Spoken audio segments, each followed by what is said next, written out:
ਬਿਸਮਿਲ੍ਲਾਹਿਰਰਹਿਮਾਨਿਰਰਹੀਮ। अस्सलाम वालेकुम।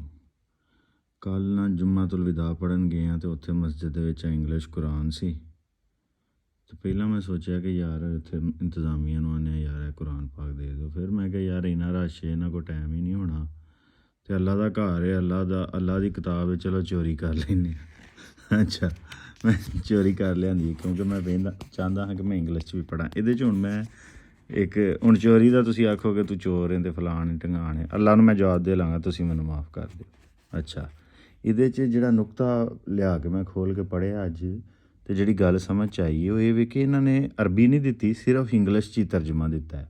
ਅਤੇ ਮੇਰਾ ਸਵਾਲ ਇਹ ਵੀ ਕਿ ਸਾਨੂੰ ਸਿਰਫ ਪੰਜਾਬੀ, ਪਸ਼ਤੋ, ਸਿੰਧੀ, ਬਲੋਚੀ ਜਾਂ ਨਿਰਾ ਉਰਦੂ ਦੇ ਵਿੱਚ ਤਰਜਮਾ ਕਿਉਂ ਨਹੀਂ ਹੈ?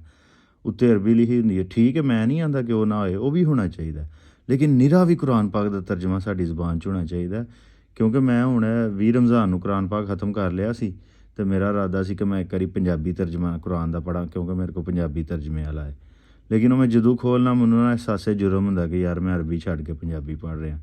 ਫਿਰ ਮੈਂ ਨਾ 1-2 ਰਕੂ ਅਰਬੀ ਦੇ ਪੜ੍ਹਨਾ ਵਾ ਅਤੇ ਫਿਰ ਮੈਂ ਦੁਬਾਰਾ ਪੰਜਾਬੀ ਤਰਜਮਾ ਪੜ੍ਹਨਾ। ਅਤੇ ਮੈਂ ਆਪਣੇ ਉਲਮਾ ਕਿਰਾਮ ਨੂੰ ਆਖਾਂਗਾ ਕਿ ਤੁਸੀਂ ਯਾਰ ਸਾਨੂੰ ਨਾ ਸਿਰਫ ਉਹ ਅਰਬੀ ਵਾਲਾ ਵੀ ਛਾਪੋ, ਨਾਲ ਤਰਜਮਾ ਵੀ ਛਾਪੋ, ਇੱਕ ਨਿਰਾ ਵੱਖਰੇ ਤਰਜਮੇ ਵਾਲਾ ਛਾਪ ਦਿਓ, ਤੁਹਾਡੀ ਮਿਹਰਬਾਨੀ ਹੋਏਗੀ।